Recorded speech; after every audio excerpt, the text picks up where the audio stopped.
Check one, two, three.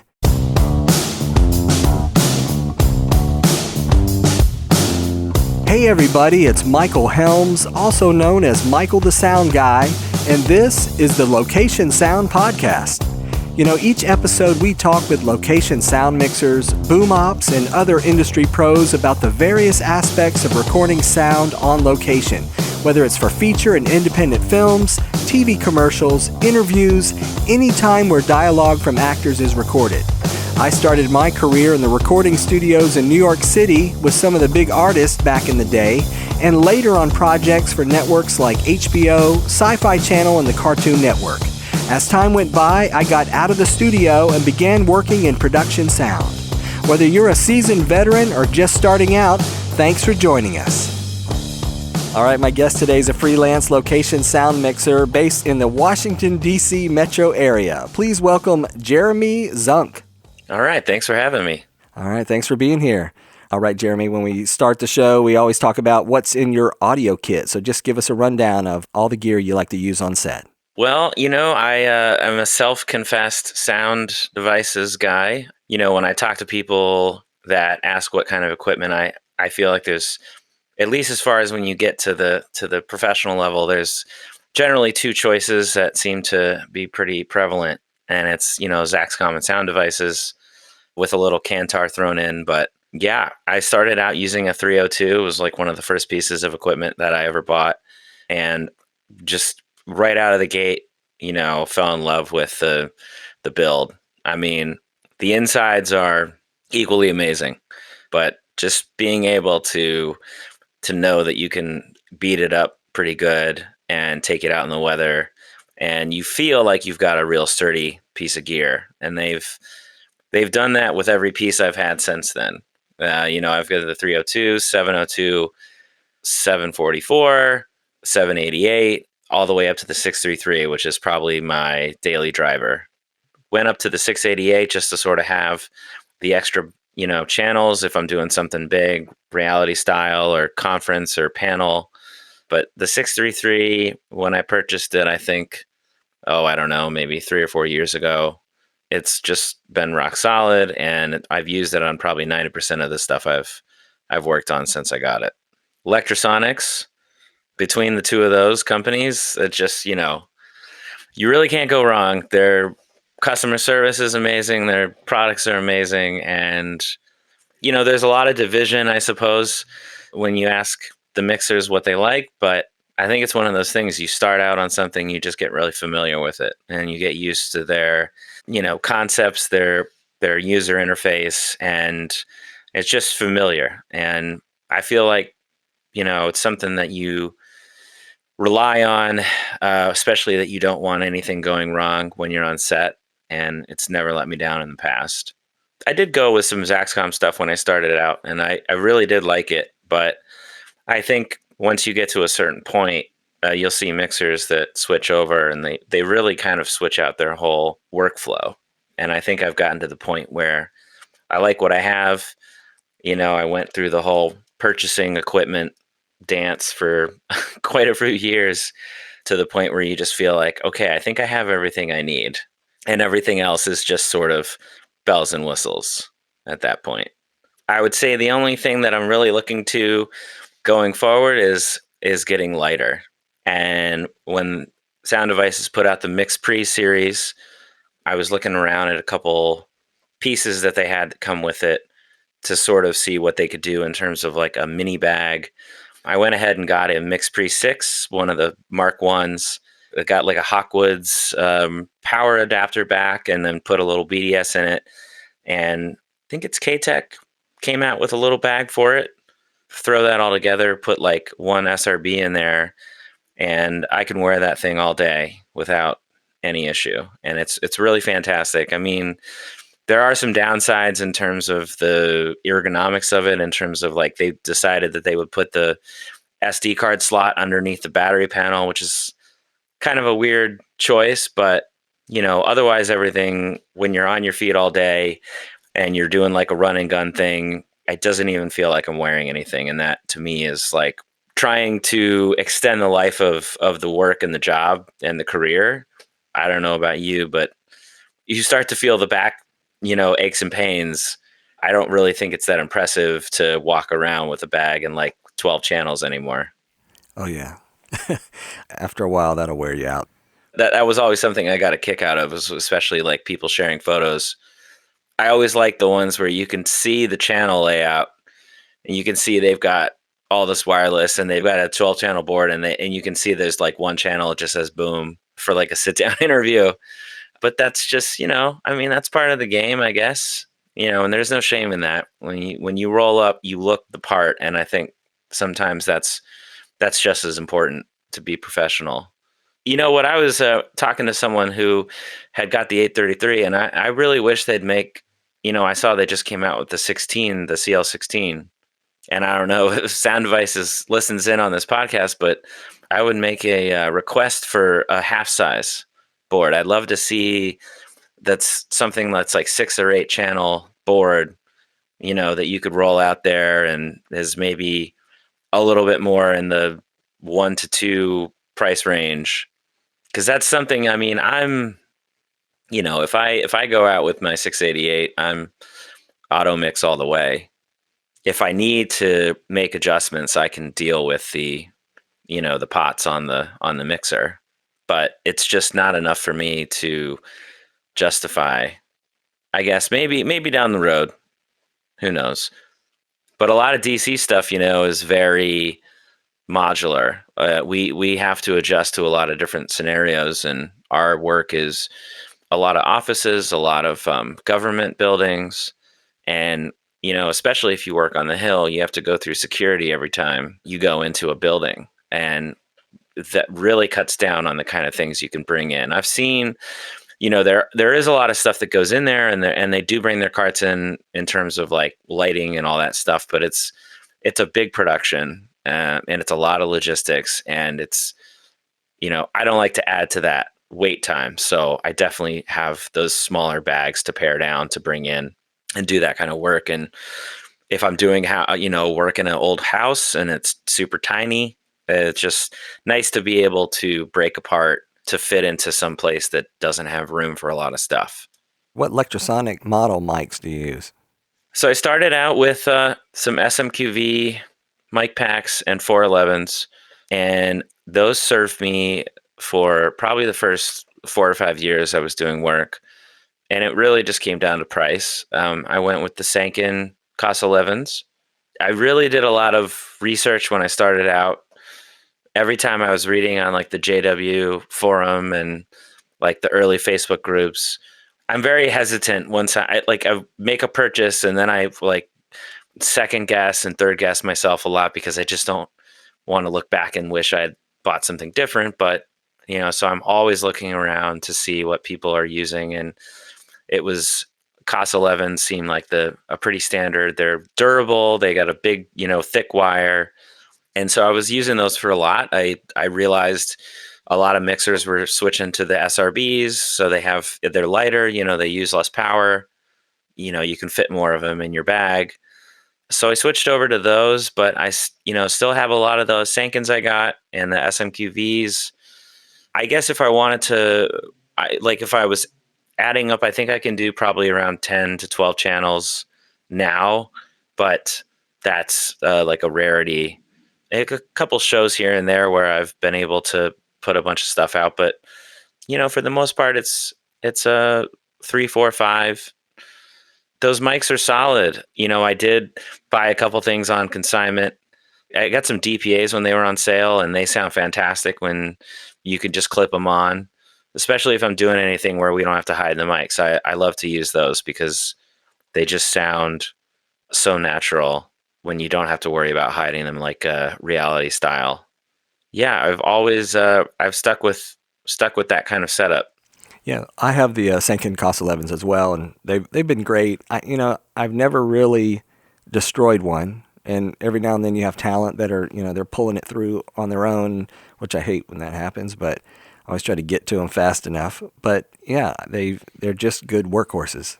Yeah, I hear you on the talent. It's like one of these things, especially if you're doing a narrative where you get over to where the mic is and you see them holding it by the by the mic wire, and the pack is like dangling down by the ground. It's really rough. I've had a few. Yeah, I mean, I think I've had one or two that are sort of, they sound like they're just kind of dying, I guess. But in terms of, longevity, it's been really amazing. I did have one good story about when I was still getting started. I was doing a independent feature, like short, I guess, and the talent had come out after like a bathroom break, and I said something like, they walked up to me like they were confessing something, and I said, "Oh, let me guess. Like I heard everything. I know that you dropped it in the toilet." And they said, "How did you know?" And I had to do a double take because I was actually just making a joke. And they were like, "How did you know that I actually did that?" And so, yeah, it turns out they had dropped the whole pack and then just pulled it out really quickly. But I mean, that's, I guess, a testament to their water resistance in terms of like connection points, because I was like, well, at that point I was like, it's either working or it's not. I guess there's no in between. So since it's still working, I assume it was fine at that point. I think I might have sent the pack in after just to make sure. But yeah, it's one of those things where I think we deal with a lot of that kind of stuff on set. Yeah, yeah. Well, what timecode boxes do you like? Timecode was, something at first I treated as a luxury in terms of adapting to price and adding to the kit. But the first one I ever bought was actually one of those Denicky, I think it's like a SB4. I forget the model number, but they're like the black box that just has a LED that blinks on it, and they weigh like a brick. But once Tentacle came out, I was following them when they did their first, Kickstarter kind of fund program, and I was on the train with them very early, and have really never looked back. I did pick up a couple of the Ultrasyncs that have the screen on them, but for me, it was like interfacing with the phone wasn't a downside. I guess I come from a little more of an adaptive state of technology where I'm used to some of these things connecting up to the laptop or the phone or whatever. And for me, it was like being able to put it on a camera and having it weigh little to nothing, lasting all day without worrying about it, to me was the easiest thing, because it really is just a box, serves one purpose. And ultimately I was running into a lot of situations where cameras are, depending on what you're working with, they don't always have a rig to put a lot of stuff on. Especially those old Denicky boxes were heavy, and they want to sympathize with the camera a little bit and do them some favors. And once the Canons came out, they don't have a lot of room on them, like some of the older, I guess, Aries and stuff like that. But even once the newer Minis and Reds and stuff like that came, that they have to build out a bunch of stuff to even be able to mount anything to them. So for me, when I show up, I have this tiny little box. I can put a little piece of Velcro on it. I've still had the original versions that I bought with their first models. I've seen the Bluetooth ones. They look awesome. And then I think they have this newer one that actually does recording on its own, which is also kind of crazy. But I'm a big proponent of getting the most life out of a product you have until, it kicks the bucket. Once it goes the way of, the Dodo, then I will look for something else. But in the meantime, it keeps working. So I think that is like a sign of a good product for sure. Yeah, I've been using the Tentacle Syncs, the first versions, and I actually had I had two, and one quit charging. So I got in touch with them, and they sent me two new ones, and then they either wanted me to send the old ones back or they wanted me to destroy them. So I had to send them a video of me with a hammer smashing my old Tentacles, which I really hated to do because one of them still worked really well. But I took the hammer and I'm smashing this one. And I think the one that wasn't working all of a sudden started smoking. So it was probably a good thing. So there must have been a battery issue. But I'm like smashing this thing. I actually was trying to do some slow motion shots of me, smashing these. And then finally they came apart. And I need to know the backstory behind why they told you to do that. That is so fascinating. I guess they don't want you to, they'll replace them, but you can't keep using the other ones.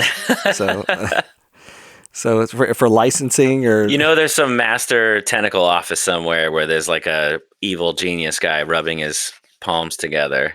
But that's pretty funny. Yeah, I've so far so good. I've had I bought two, I bought another one, I've had the three.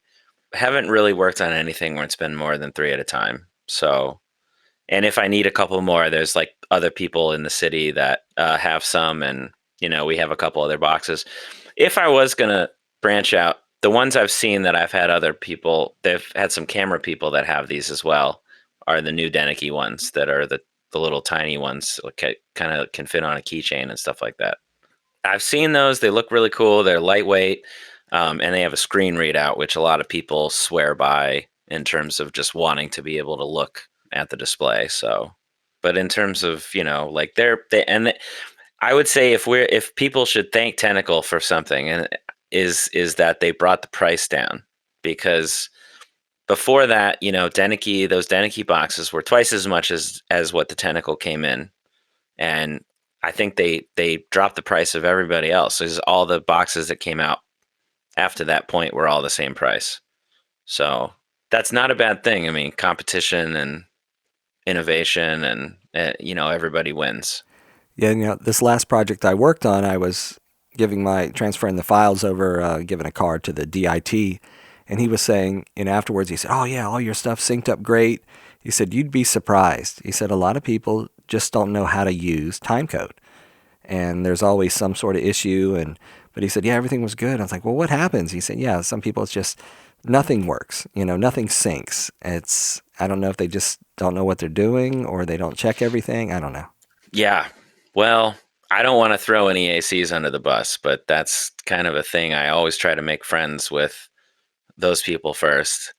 And if it's possible, just let them have the box and put it where they want, because then I know that if the cameraman isn't, or the camera operator isn't happy, then they can go to the AC and I don't have to be bothered with it. Yeah.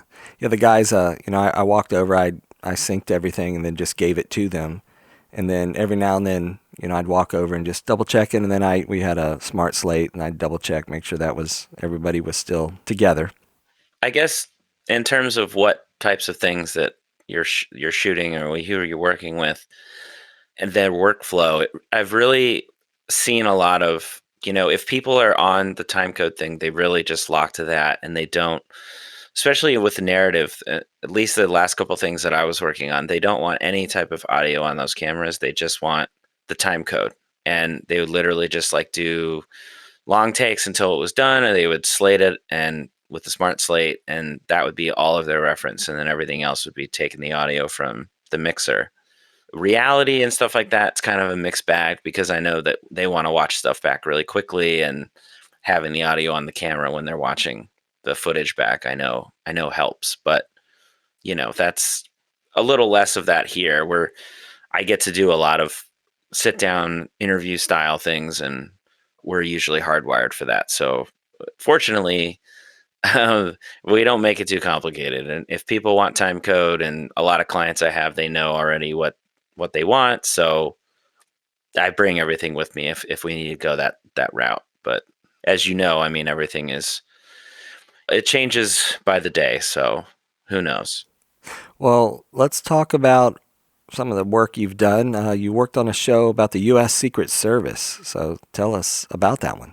Yeah, that was a lot of fun, and that was definitely a lot of different locations and scenarios.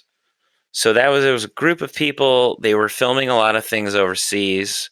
So they had a couple teams that went and did that. And we focused on the stuff that was here in the US. So we were able to go around with different elements of the Secret Service. One of the groups has, I think they're called EOD, Explosive Ordnance Disposal. And they have, each officer has their own canine that they're assigned, and they work with those dogs, and they would go in before an event. Let's say, like the one that we filmed was the Vice President Mike Pence was speaking at one of the fancy halls in downtown. So the EOD goes in and they do like a whole sweep of the entire auditorium. Everyone has this like area that they go to. They lock down. People can't come in and out because they want to just make sure that the dogs get a clean sweep.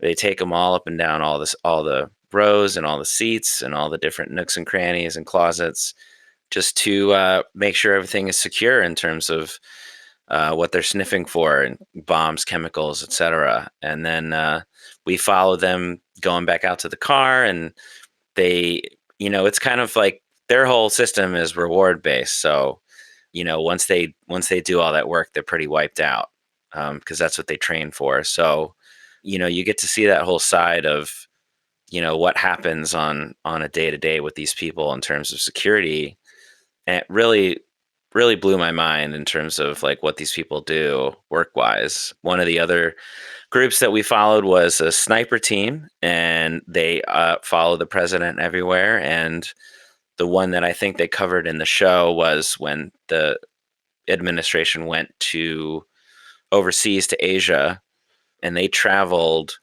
all sorts of things, like all the vehicles, all the presidential limos, the motorcade, and then the snipers have to set up in various buildings that have access so that they can cover places where the president might be staying, and various parts of the family, the administration.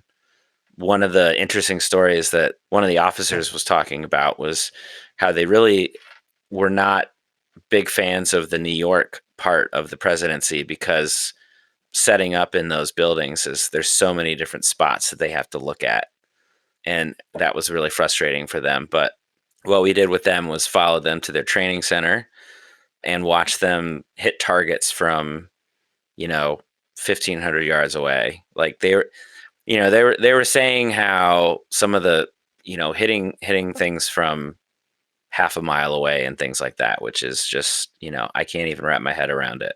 But we were getting a lot of there was a lot of B-roll that day, let's just say, but getting a lot of the gunshots and having the agents mic'd up just to get any time they would address the camera. It was a delicate balance because you wanted to make them comfortable. There was a lot of the producers did a lot of work on that, because they really were, these agents are putting their trust, because a lot of them do have privacy concerns, and I think it's pretty valid. So they are pretty wary about being on camera. We went to one of their houses and did some B-roll with their family, and even that was all pretty buttoned up, because that's just, to them, that's there's security issues with all of that. So it took a lot of time and a lot of negotiating, and I'm sure a lot of meetings with them, but we were able to see into these people's lives. And we did some visits to the Pentagon and filmed with the Joint Chiefs or Admiral Dunford, General Dunford, I think his name is, and he's like the Joint Chiefs, the head honcho basically. And you see the briefcase they bring in with the daily codes and briefings and all that kind of stuff, and it's hard to believe that I am able to do this, because it's just the kind of thing that you would never see these things. You were talking, I think, earlier about doing something at the racetrack. It's just these kind of things we peek into people's lives and see this thing that really leaves an impression on you, that it's just this very visceral behind the scenes education that I don't think a lot of people get, and it's just something that I don't ever want to take for granted. You're right. It's we're in it. What we do, we're right on set. We're right where that action's happening. We have this really intimate kind of connection with sometimes with these actors or your our interviewer or interviewee, and it's amazing to kind of have that whole. I was talking to somebody the other day. It's like I couldn't imagine being in the production office. I was like, that's no fun. I mean, at least for me, I want to be there. We're in the splash zone. We're right out in the front. Yeah, that's a good way of putting it. I think that was one of the draws for me. Definitely was like I have a couple friends who work in the more on the post side. I have an editor friend and a producer friend, and I explain them I share my stories and send pictures to them all the time, and I just wonder if it's even resonating with them because it's just you don't want to go too overboard and feel like you're bragging about something that you got to see and oh how cool is this, I'm meeting with so and so or I'm flying in a helicopter or something like that. But it's just one of those things where you just sort of have to like pinch yourself sometimes and realize you're just kind of like along for the ride, and it doesn't really always extend to like every part of production. So I think that was definitely one of the draws that keeps me wanting to do it, is because you never know like who you're going to see, who you're going to run into, or where you're going to end up. True. Do you remember some of the, I guess, some of the miking that you did, like with these guys with the Secret Service? How'd you mic up everybody? A lot of them were, pretty straightforward. One of the things I know, like from looking at miking techniques, and I would say it's definitely something that if you ask a mixer, it's like it's how to mic somebody. They'll talk to you for like 3 or 4 hours, and you'll get 50 different ways. It's always like a Facebook post. It's a balance because we don't always have a lot of time, especially like a lot of people that are around here. If it's a politician or somebody that is not used to having a microphone on, you want to be quick and efficient, but also like kind of make sure that it's going to sound okay. So I think half of the miking part is just sort of getting that approach down so that you're talking to them and making them comfortable that this is not like a totally weird thing that you're doing where you're right in their face. But, with these guys, a lot of them wore bulletproof vests or like big, thick uniforms. And so that kind of stuff would just be the trusty COS-11s. Just over time, my methods have evolved, and I think I started out kind of going with the moleskin sandwiches a lot of times because it's just so quick and you can prep them ahead of time. I started using the rye coats where they have those like kind of spongy pads that you can put on the bottom and then put a little, I think it's the overcovers with just a little fur, and then you can sort of trim them down. And then I ended up going and getting these sticky dots that are basically like Top Stick, but they're like pre-cut into circles. And I'll just order those in bulk. And usually, if once I pull a mic off somebody, I'll just take the dot and put it over top so that I can just reuse everything. And it's another way to just make things quick and efficient. You're reusing something that you could get quite a few of the sticky dots on there before you have to replace the whole thing. But I've usually have those all queued up in my little mic bag. And I would say like a little extra. I followed a couple other people. I worked with some people on a reality show, and the mixers had all of their lavs in a camera bag that was for lens filters. So it opens up kind of like a folding wallet, but it's meant for like things that are about the size of a lens cap, and they have these little pouches, and they're basically perfect for folding, like coiling up a lav and sliding it in. And so I will, especially if I'm going day to day and I know I'm going back to the same thing again, I'll just reapply the sticky so that it's like ready to just tear off and throw on people. And yeah, I mean, I just don't try to overthink it. I mean, I definitely like give a lot of credit to the setups that I've seen. It like really is a lost art to get that perfect placement and get all the padding and everything on there. But I think you and I both know, like, sometimes you just gotta you have 30 seconds or less than, and you just gotta throw something in there, and quick and dirty wins out a lot of the times. Yes, indeed. I was using the RM11 the other day with the COS-11s, and I just put a little Joe's sticky stuff on both sides, and it was a quick deal. I had to get it in there, and right inside the button, right about the sternum, we had these two actors, and they were wearing like a security guard uniform, and halfway, it's like they had some buttons, and then all of a sudden it turned into a zipper for the rest of the way down. I'm not quite sure what that was about, but so I was just right in above the zipper, so it worked out pretty good. And no rustle, and they were nice, thick, starchy kind of shirts, and worked pretty good. I wish it was always like that, but Yeah. I mean, I think we all wish we have a little bit of like a fingers crossed situation. Maybe you show up to set and you're just kind of hoping that the wardrobe is going to be friendly.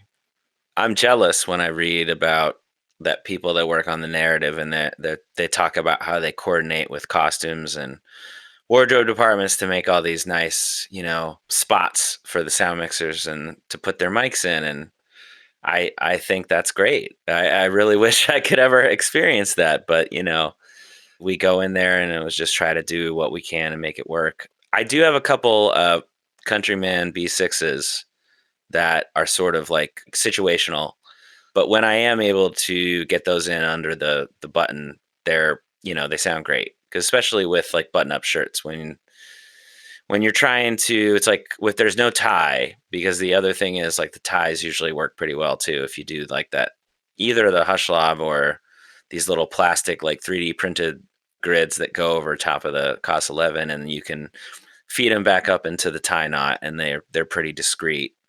I've been looking to buy a few more of those because I beat mine up pretty good, and I think they start to like crack and stuff like that. But ultimately, like, yeah, I mean, the tie is great, but for a lot of a lot of people who don't get mic'd regularly or don't want you in their personal space, going in the tie can sometimes be more intimate than they really are expecting. So you just sort of have to play that by ear. definitely. Now, you also worked on a few episodes of Veep on the HBO series with Julia Louis-Dreyfus. So, and I guess you worked with one of our past guests, Steve Sada. So tell us a little bit about that experience. Yeah, Steve's been a really great friend and a good person to get to know. I think, first met, man, I think it was on Parks and Rec, and they had come to DC to do some stuff, and one of the characters, I think Amy Poehler's character, was doing some things with the late John McCain, Olympia Snow, I want to say, a couple other reps on the Hill, and I just got a call out of the blue, and they had said, hey, we're looking for another mixer for like a break off team, and we've called everybody. You're the only one that's still around, still available. And I ended up working with Steve and Lorenzo Milan, who is a big fixture, a long time fixture here in DC as well. Did House of Cards and The Wire, and I think I'll probably miss a couple other credits of that, but big fixtures in the mixing game here. And just being able to work with them was very educational and really neat to see, their methods on set. And I think just getting into that network was good to see. It was able to, get me going into union shoots. And so when Veep came around, Steve reached out and said they were looking for a utility. They're going to do some pickup scenes in DC, and wanted me on board. They had moved to California at that point, but they were doing a lot of their location stuff. So they came back for a week, and it was really fun. There was a lot of guys, a lot of like some, grip and electric team that I'd worked with, and some PAs that I'd worked with. And yeah, I mean, I would definitely say that that's something that, I talk about with people when I'm trying to explain the job, is that, that was completely different from things I would normally do, because we already have a mixer, we have a boom op, and my job is to, fill in the gaps with everything else. I mean, I remember one of the things was handing out all the Comtex, and I think I like made a game of it, because I think we were handing out like 30 Comtex, and I was like, all right, my goal is going to be to get all 30 of these back every day. I was pretty good. I maybe had one or two missing during the week, but I ended up getting them all back at the end of the week, because some people will go home with them and all that stuff. But it's like one of those things where it's just a completely different skill set, and you are tasked with just like looking at people and trying to figure out what their names are and if you remember them from the day before. But that was really, really great. I'm trying to remember. They might have had me boom on on a couple scenes where we had two, but for the most part, it was just, helping mic people if I had to. Steve is he'll probably tell you, he's definitely the quarterback. He gets on the set and he's already figuring out what's going on, but that's his world, and he's definitely very good at it. Every time was a great experience. He also actually hit me up for one of the House of Cards shoots where I did boom for the day, and it was interestingly enough, it was Kevin Spacey's birthday. So a little like footnote in that on that day, but it was the one day I got to work on that show. So I went all the way up to where they have their studios and saw the whole layout, and is amazing what they had built up there. But sitting in with that was a different experience too, because it's kind of like being a substitute teacher when you show up and you just feel like you're the only one that doesn't know anybody, and you're just trying to fit in and just be the new person at the party. Hope that like someone else talks to you and sits next to you at lunch. No, it is. It's true. I was on a recent project as well, and it's like everybody seemed to know each other except me. So I knew a couple people, but I was like, all right. So I was just trying to, reach out and be friendly. This week, actually, a friend of mine is teaching a production film class over at George Mason in like Fairfax, Virginia. And she had me over there to talk to some of the students. Interestingly enough, when I had everyone raise their hand to see what they were doing, no one said they were going into sound, which I said, that's fine. That's why I probably still have a job. But one of the things I was saying in general was just go into set and the experiences that you have, it teaches all these different skills. And one of those is just like going into an environment where you don't know anyone, and just being really good at introducing yourself, making friends, and just like kind of learning how to do small talk, and then, transitioning into actually having conversations with people. And I think that is like a very character building experience, I guess, if you would say it. Cause you can't be, at least in terms of what we do, where we're very, independent. You can't just be closed off and introverted all the time. You have to reach out to people, and I think that goes a long way to getting you into the good graces of people as well, and getting hired back for future projects, because that's the thing, is everyone remembers that they had a good time, and you're there to work, and ultimately everyone wants to be pleasant on set. So I think that goes a long way.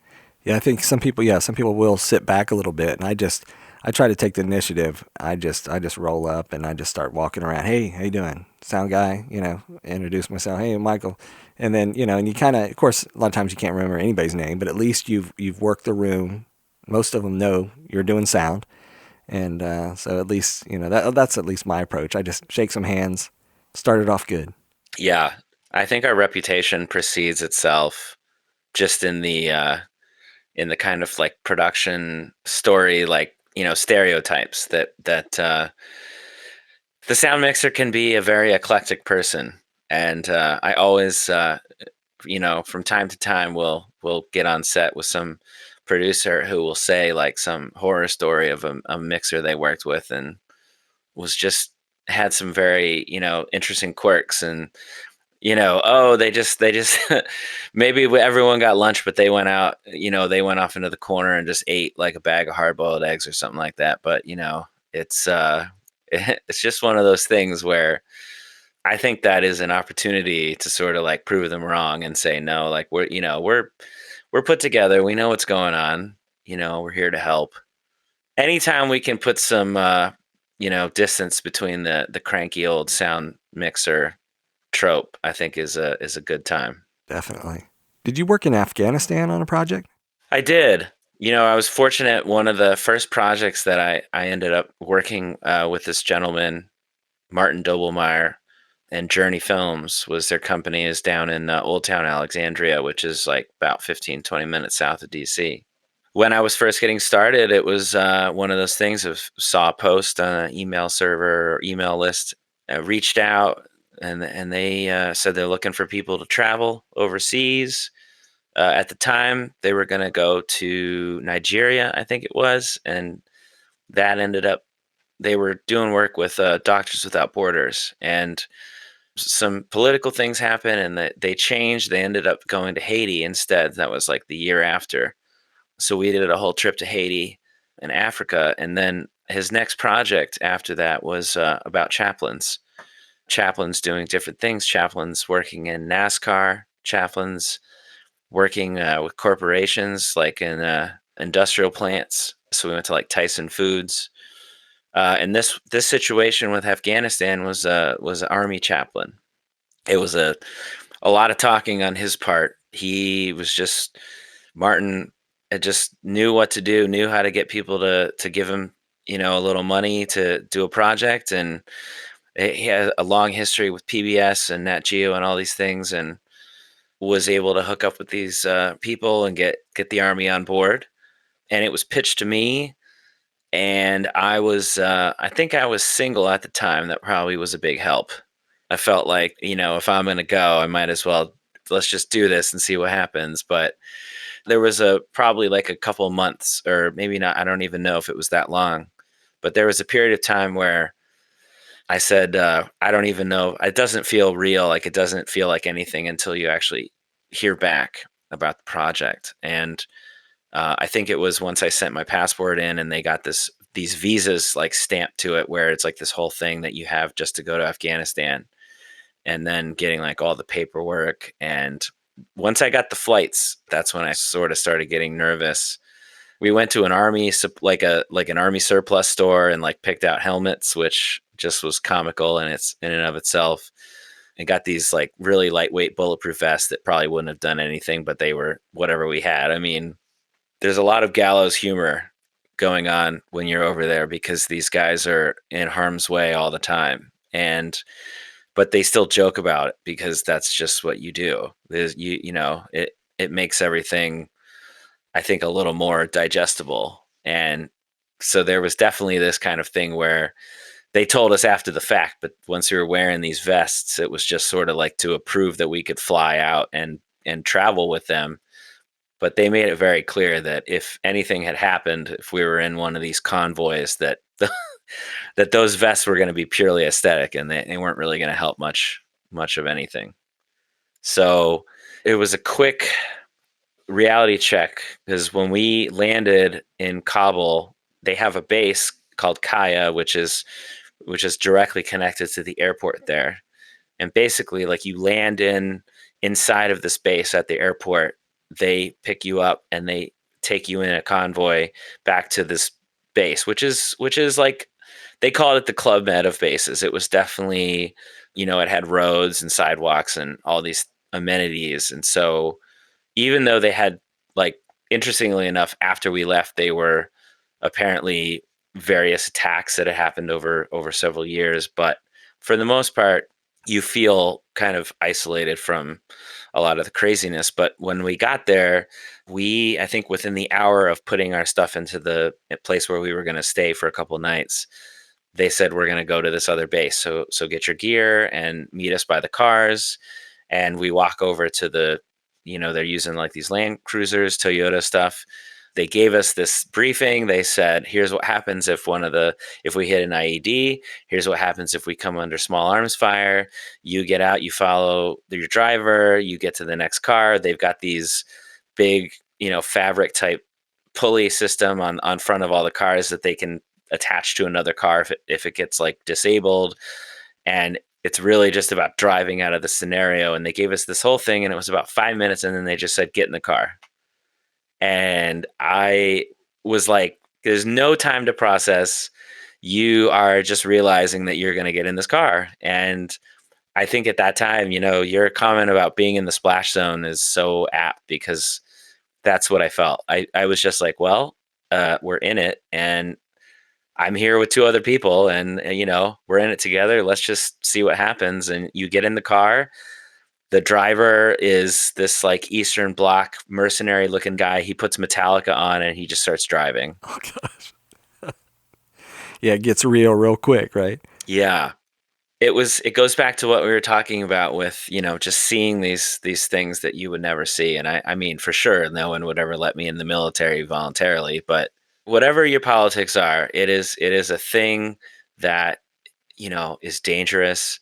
something could happen at any time, and they do it. They signed up, and it's this very alternate way of living, and it totally makes sense when you hear about people that come back and then they go out again, because one of the things we did with with this chaplain shoot was we also went to a prison, because they have chaplains in prison, and it's like the same kind of deal where the story you hear so much is that these people, once they get out, they don't know what to do, and they're so used to having, like in prison, everyone makes the decisions for you.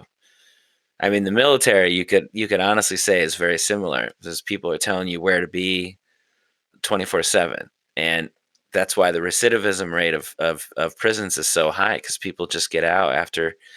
We were talking to a guy, not to get too off topic, but we were talking to one of the guys when we went to the prison, and he said one of the first things is he got out, and he was like, he had never seen automated doors at like a grocery store, and it was just like like walking up to the thing where they just open, and that was like bizarre.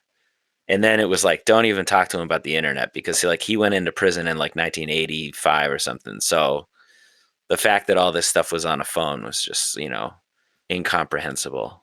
We traveled around with the chaplain, and he visited other chaplains at some of they have usually have him stationed at some of the different bases and little fobs.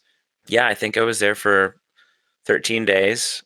Did a lot of boom work, because we would just roll up to somewhere and the chaplain would check in with people. I'd have a wire on him, and then I would just boom whoever he would go talk to. Yeah, the camera I was working with, those guys were kind of funny, because Martin is old school, so he had an old XD cam that they had purchased, and they were shooting on like Blu-ray discs. Oh gosh. And it's so funny, because you think like we're traveling, we want to have something low, profile, but they had this big giant camera in this case and everything. And yeah, I had just a wireless hop on the camera.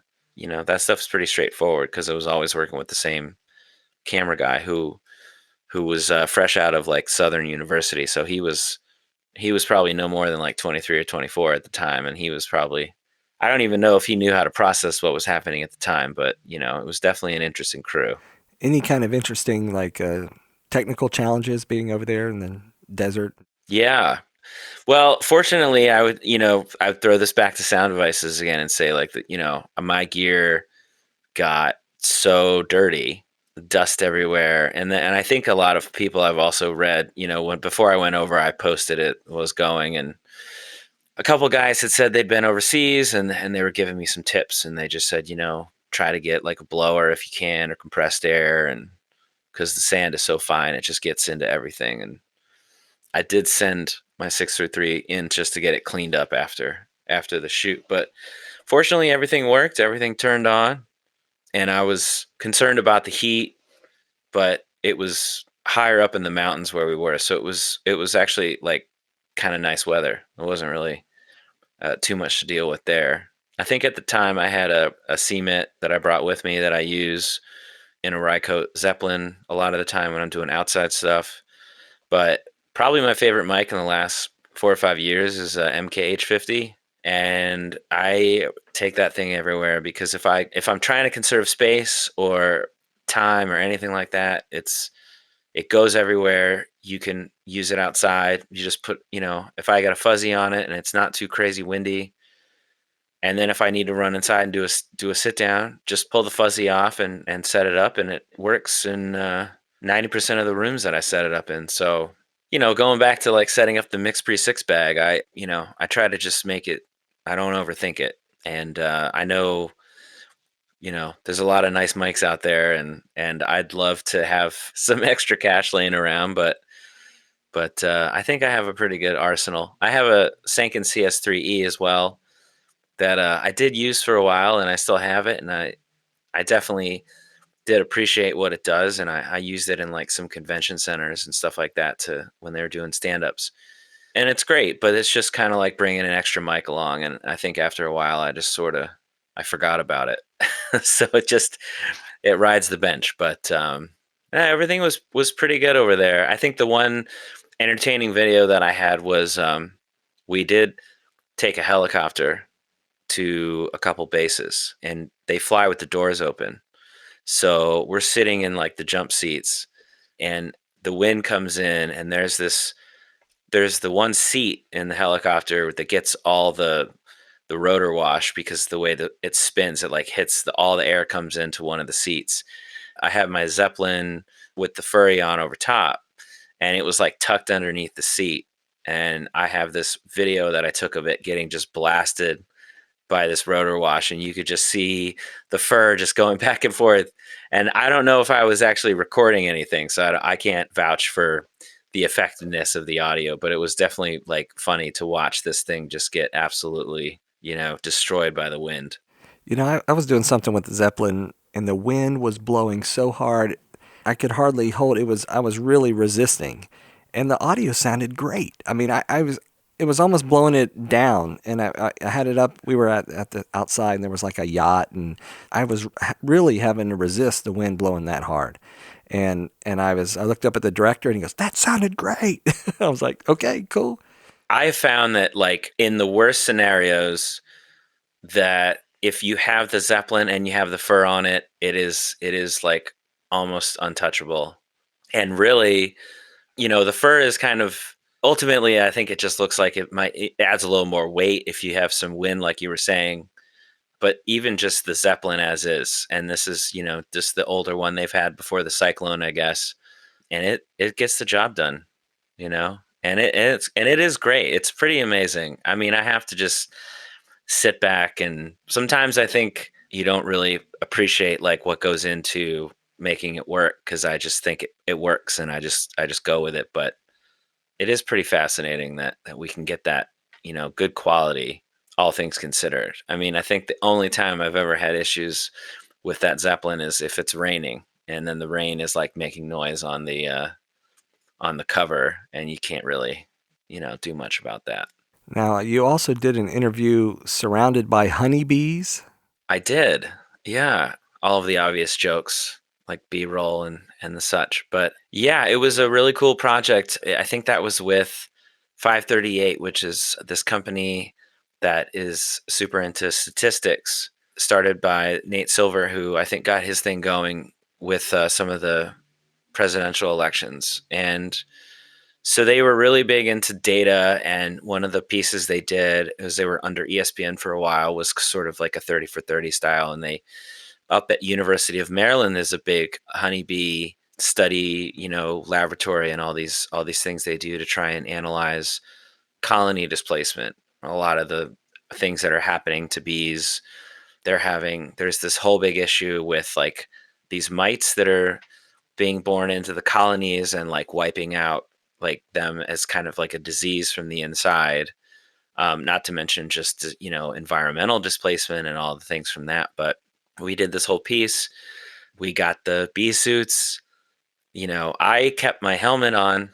There are some shots that behind the scenes, our camera person decided that he didn't need to have his helmet on. I don't know if that was just an aesthetic choice, or he just couldn't really do the eyepiece as well. He did have something that fell on him while we were filming, and I don't even know if it was a bee, but it was something that like stung him on the neck, to the point where I almost thought we were going to lose our camera guy. Like he was just down, and we were all just like sitting there going like, you have this helmet, what were you thinking? But outside of that, yeah, I mean, once you get all covered up, there really isn't too much to worry about. And they kind of stick to where they, their queen or whoever's handling them. And it was really interesting to watch the way they manipulate them when they pull the honey racks out. And the guy like definitely, like, he admitted that he doesn't even really feel like when he gets stung anymore. But I guess it's part of the job, which I was okay with not experiencing. Yeah, that was a thing where I definitely mic'd him up beforehand, before they suited up, and then was basically just booming for sound effects, nat sound. And I did, and it is interesting because when I would get close, if the bee was on the Zeppelin, you could hear it very distinctly, which I thought was pretty cool. I tell you what, it is fun. I mean, we get to do things that a lot of people never get to do or never will do. And that sounds like a really unique experience for sure. Is there some other projects that you've worked on that you'd like to talk about, like your all-time favorite? Definitely had some of those moments like Afghanistan and Haiti where you get back from them and you just are sort of, processing everything and thinking about what you just did. I mean, I remember coming back from Haiti and, they have something like 85% unemployment. But when you're driving around in the city, you just see everyone is just out, and it's just so surreal. There's nothing that you can compare it to from where you live at home. And I remember when I got home, I think the day after I got home, and I was like sitting on my couch and I ordered a pizza on my phone, and I was just like, man, that is just light years away from where I just came. It was like trying to process this guilt that I felt from having that convenience. And I think it just goes to like what we do. I mean, I don't know if I'd say, how this is possible, but it definitely opens your eyes to what's going on in the world, and just how you interact with people in general, that you have seen these things. And I definitely, I would rate those up there. I think Haiti, Africa, Afghanistan, those trips I took in terms of impact were probably some of my favorites. I definitely had a good time.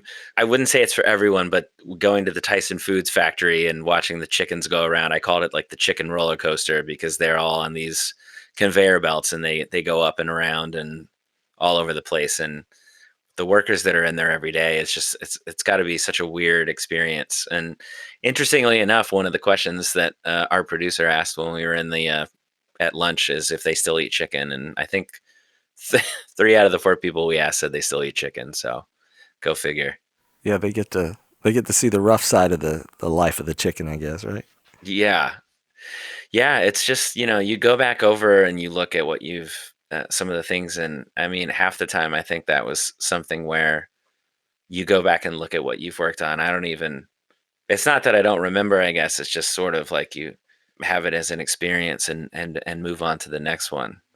I have been fortunate to work on these projects, and every single time, it's like you can't even really believe it's a thing that you can do as a full-time job. And I think that goes back to making that kit light, because it is a physical job, and I work with some people who are a little older than me, and I want to keep doing it. It's like gives me something to strive for, that they're still hucking everything around and making it work, even though sometimes I see the pictures and it makes my back like shudder and cry out when I see some of these pictures. But it's definitely unique. And if you would have found me 15 years ago and said any of these things would have happened, I would have definitely put money against it. Yeah, I have to say, years ago, I was working on this one project it was for a pet crematory. And that's one of the most memorable, I think, for me. And I'm talking to this woman who runs she fires up the whole incinerator. And she says, well, do you want to watch the process? And I was like, okay. So we go out to this incinerator. She opens it up, and she has this dog that somebody has dropped off, and she, puts it in the incinerator, and she puts a little blanket in there that was the dog's blanket, and then, fires this thing up. And it was disturbing, yet it was interesting, but it was very, this woman also worked part-time at the human crematory. And so I'm like, it was weird, because she was kind of an attractive lady. So you have this really mix, and it's like, here's this woman, and she's doing, that's one of her things. And so she said, yeah, you have to make sure you take out the pacemaker battery, will explode if you cremate somebody with that. And she's telling me these stories, and it was fascinating. And they also cremate horses. And so people will drop off their horses, and she has to call a special company that comes, takes the horse and processes it, puts it in barrels, and then brings it back, and then she's able to cremate it, for their prized horse that people want to have the ashes from. It was the most crazy. I mean, I thought about that after I did that project. I thought about it for a long time.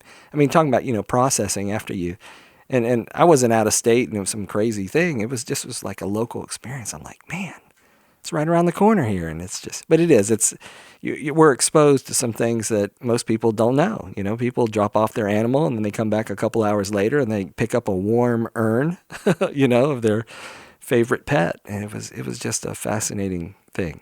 Well, yeah, I mean, you touch on something that really keeps me going, and that is you jump into these people's lives that like you think everything out there is pretty normal and people do something for people punch a clock and it's like, they say the thing about the pacemaker. It's these little quirks that they've like learned over time about like what works better, and it's like kind of applying to everybody has their little hacks in their job that they know they have to do certain ways or something doesn't work. And it's nice to be able to not just like read about something like that, but see it, up close and personal. I think I would say, because I keep coming back to this shoot, I don't know if it was my favorite, but it definitely, in terms of like what's going on just in the world today, I think was probably one of the most relevant to political discourse. So I did a project with ProPublica, which is online, like people that used to work at, I think, Wall Street Journal or something like that. And they have a couple reporters that follow some of the alt-right protest groups that have been in U.S. culture over time. And this project was to go follow the rally in Charlottesville that they had. Another friend of mine who was working as a boom op on a lot of union projects ended up working there as well. He ended up working with Vice and going down there, I think, a day or two before the actual rally, and he was following some people in some of the groups. And I think his piece was ended up getting a lot of traction because Vice is really good at cranking it out and making it viral and all that stuff. But we definitely had a lot of talks about it later and how he was trying to process it because he was from around there. So I think he was down there for about a week and seeing all this happen in the town that he had spent time in was definitely impactful. And I know for myself, we were there the day of the rally. We were there the night before with the tiki torches. And it was one of those things, just following my camera guy and just sticking behind. I mean, he definitely felt, I mean, he must have thought he was wearing a cape on the inside or something like that, because he was just trying to run up and get all the footage he could. And I stuck behind for the most part. But that was, I would say, even, going overseas and going to Afghanistan, I didn't feel as nervous about my safety. And even my wife had mentioned later that she was watching it unfold on the news. And after, the accident with the car happened, she was scared for me, and she was getting in touch with me and checking in. And, we had actually shown up to that scene like maybe 5 or 10 minutes after it had happened to sort of like cover the aftermath. But that whole day we were just walking around. Everything was on foot because all the roads were kind of closed off, and there was militia groups, and there was the police, and there was riot police, and there was the National Guard. And I think it was the most visceral part was like when we started the day, we were with this like clergy group that was going to go to the park and form like a chain, and all the people in the clergy group, including ourselves, wrote our phone number with a Sharpie on our arm. And I don't know. I mean, I'm assuming that's for a couple different things, like if you get arrested or whatever happens. But just the act of doing that was like real. It just made me think like, okay, this could be serious.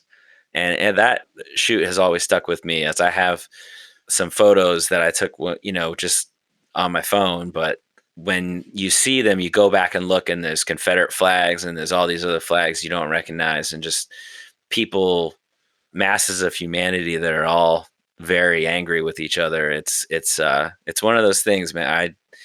I definitely like look through that lens on the culture today, and it just kind of gives me this insight that I don't know if I necessarily wanted to have, but it's just there regardless. Yeah. It brings up a lot of, this whole process, all these experiences that we're in. It's like, some of these projects we work on can affect your life. It can really shift the way you maybe view certain subjects that maybe you had never thought about before. But yeah, that's a fascinating world that we live in. So Yeah, definitely. well, man, as we kind of start to wrap things up, this has been great. I think we've really touched on some unique experiences as working in this industry. But if people wanted to reach out and maybe talk to you and ask you specific questions, what's the best way for people to connect? Yeah, my website, roomtoneaudio.com, my email, jeremy@roomtoneaudio.com. You can find me on Facebook if you search for Roomtone Audio, or Instagram, I'm at Roomtone Audio. Pretty easily searchable. I have to throw a shout out to my wife for that as well. She knows all the ins and outs of SEO and gets that word out pretty well. So I'm very fortunate to have her work in that side. But yeah. All right. I want to say thanks to Jeremy Zunk for being on the show today. All right. Thank you, Michael, so much, man. It was a blast. And I'd like to say thanks to everyone for listening. If you have questions or would like us to discuss a particular topic, email us at locationsoundpodcast@gmail.com. Please subscribe to the podcast and leave us a review. We're available on Apple Podcast, Google Podcast, Spotify, Pandora, iHeartRadio, Stitcher, and on your favorite podcast app. Until next time, remember, sound is half the picture.